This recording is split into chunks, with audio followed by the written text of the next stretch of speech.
pilot in a Grumman Panther jet looks up and sees 7 Soviet MiG-15s diving straight at him. His wingmen are gone. He's outnumbered 7-1, and he's flying what experts called an inferior aircraft. What happened next would remain classified for 50 years because the American government couldn't admit the truth. This is the story of the longest dogfight in United States military history, and the 100-year-old pilot who just received a phone call from the President of the United States. On February 4th, 2026, President Donald Trump picked up the phone and called a 100-year-old man living in Escondido, California. The message was simple. After more than 7 decades of waiting, Royce Williams was finally going to receive the Congressional Medal of Honor. Not for something that happened yesterday, not for something that happened last year, but for something that happened in 1952. A battle so secret that Williams couldn't even tell his own wife about it until 2002. But here's the thing that makes this story almost impossible to believe. The Soviet Union never officially fought in the Korean War. At least, that's what they wanted the world to think. What you're about to hear is the true story, finally confirmed by declassified Soviet records, of the day one American pilot took on 7 Soviet jets and won. But first, you need to understand just how outmatched Royce Williams was that day. It's November 1952. The Korean War has been raging for over 2 years. But unlike World War II, this conflict barely gets any attention back home. Soldiers call it the Forgotten War. Lieutenant Royce Williams is a 27-year-old Navy pilot attached to Fighter Squadron 781, the Pacemakers, operating from the deck of the aircraft carrier USS Oriskany. He's flying the Grumman F-9F-5 Panther, America's first successful carrier-based jet fighter. Now, here's what you need to understand. The Panther was a capable aircraft, but it had one major problem when going up against MiG-15s. The MiG-15 could outrun it. The MiG-15 could outclimb it. And in straight-line acceleration, the MiG-15 would leave the Panther in the dust. The only advantage the Panther had was that it could turn tighter. And in a dogfight, turning ability can be the difference between life and death. Williams didn't know it yet, but he was about to test that theory against 7 enemy pilots all by himself. The MiG-15 was designed with one purpose: to shoot down American bombers. Top speed, 670 miles per hour. Service ceiling, 50,000 feet. Armed with one 37mm cannon and 2 23mm cannons. And on November 18th, 1952, 7 of them were about to descend on one American pilot who was about to run out of friends.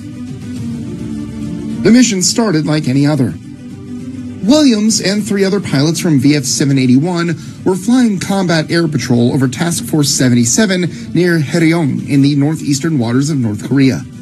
Their job was simple: protect the carrier from enemy attack. That's when they spotted them. 7 aircraft, high above, descending rapidly. At first, there might have been hope that they were friendlies, but one look at those swept wings told Williams everything he needed to know. MiG-15s. And they were coming fast. Now here's where things go wrong. Of the 4 American pilots, 3 of them had problems. Whether it was mechanical issues, low fuel, or damaged equipment, Williams would later say the details were lost to time, his wingmen had to break off. They headed back to the carrier. And Lieutenant Royce Williams found himself alone. But here's what makes this even more terrifying. These weren't Chinese pilots. These weren't North Korean pilots. These were Soviet naval aviation pilots. Some of the most experienced combat aviators in the world. Captains Belyakov and Vandalov, Lieutenants Pakomkin and Tarshinov. Elite Soviet pilots were officially not there, because the Soviet Union was not supposed to be fighting in Korea. What happened next would last 35 minutes, and only one of those 7 MiGs would ever make it home. The MiGs opened fire first. Williams had a split-second decision to make: run or fight. He chose fight. Now remember, these Soviet pilots had every advantage: better speed, better acceleration, better climb rate, and they outnumbered him 7-1. But Royce Williams had something they didn't expect. He could outturn them, and he was about to prove it. Williams threw his Panther into a hard turn, pulling G's that would make most pilots black out. The lead MiG overshot, exactly what Williams needed. He got behind the first enemy aircraft and opened fire with his 20mm cannons. The MiG spiraled into the sea. 1 down. But there was no time to celebrate. 6 more MiGs were screaming in from every direction. The radio crackled with commands from USS Garbinski. Break off, return to carrier. Williams keyed his mic with the only response he could give: I'm a little busy right now. For the next 35 minutes, the longest dogfight in American military history, Williams fought for his life. He couldn't run. The MiGs were faster. He couldn't climb. The MiGs could climb higher. All he could do was turn. And turn he did. 1 MiG came in too fast. Williams got behind it, fired a burst. The aircraft started smoking and pulled away, heavily damaged. Another MiG dove on him. Williams rolled, pulled hard, and got a firing solution. The second kill spiraled down. 2 down. Then 3. Then 4. By the time the engagement entered its final minutes, Williams had done the impossible. He had shot down 4 Soviet MiG-15s. And according to declassified Soviet records, only one of those 7 MiGs ever made it back to base. In 35 minutes of combat, 7 MiGs attacked. 4 confirmed kills. Soviet records confirmed 6 lost. 1 American pilot, 1 inferior aircraft, 263 bullet holes in Williams's Panther. No other American fighter pilot has ever shot down 4 MiG-15s in a single engagement, before or since. When Royce Williams finally limped his Panther back toward the Garbinski, he was flying on borrowed time. His hydraulics were shot. His aircraft had been hit by a 23mm round that should have killed him. And when the deck crew counted the holes in his Panther, 263. His aircraft looked like Swiss cheese. The deck crew stared in disbelief. How was this man still alive? But here's where the story takes its strangest turn.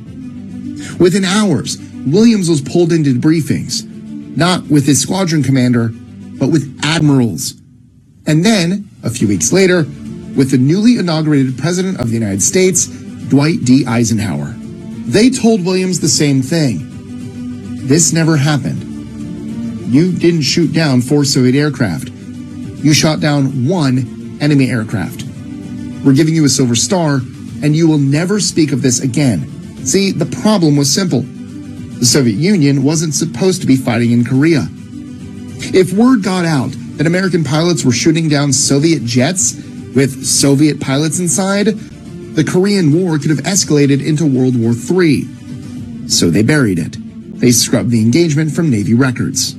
They classified the NSA intercepts that confirmed the Soviet involvement, and they ordered Royce Williams to take the secret to his grave. For 50 years, Williams kept his promise. He never told his wife. He never told his brother, who was also a pilot. He never told anyone. Until the Russians opened their archives. After the Soviet Union collapsed in 1991, something remarkable happened. Russian military archives began to open, and buried in those archives was the proof of what really happened on November 18, 1952. Soviet records confirm that of the 7 MiGs that engaged Williams, only 1 returned to base. The pilots he shot down? Captains Belyakov and Vandalov, Lieutenants Pakomkin and Tarshinov. Their names, their ranks, everything. In 2002, Korean War records were finally declassified. And for the first time in 50 years, Royce Williams was allowed to tell his story. He told his wife. He told his brother. He told a retired Rear Admiral named Donovan Shelton, who would spend the next 2 decades fighting to get Williams the recognition he deserved. In 2023, at the age of 97, Williams finally received the Navy Cross, the second highest military decoration awarded by the United States Navy. But Shelton and a bipartisan group of congressmen weren't done. They kept pushing for the Medal of Honor. Congressman Darrell Issa introduced the Valor Has No Expiration Act, legislation specifically designed to remove the arbitrary time limits that had kept Williams from receiving the nation's highest honor. And on February 4th, 2026, President Donald Trump picked up the phone. "Captain Williams," he said, "you're going to receive the Medal of Honor." Royce Williams was 100 years old. He had waited 73 years for that call. Royce Williams never sought glory. For 50 years, he kept his secret, not because he wanted to, but because his country asked him to. When asked about the dogfight, he said simply, "In the moment, I was a fighter pilot doing my job. I was only shooting what I had." But what he did on November 18th, 1952 was extraordinary. One man, 7 enemies, 35 minutes. 4 kills confirmed, possibly 6. The longest dogfight in American military history. And now, finally, the Medal of Honor. Thomas McKelvey Cleaver, author of Holding the Line about Task Force 77, put it best. On November 18th, 1952, Royce Williams became the top-scoring carrier-based naval aviator and the top-scoring naval aviator in a Navy jet of the Forgotten War. In the fight of his life, Royce Williams had accomplished what no other American fighter pilot would ever accomplish: shoot down 4 MiG-15s in one fight. The story of Royce Williams reminds us that some heroes wait decades for recognition, and some secrets are worth keeping until the truth can finally be told.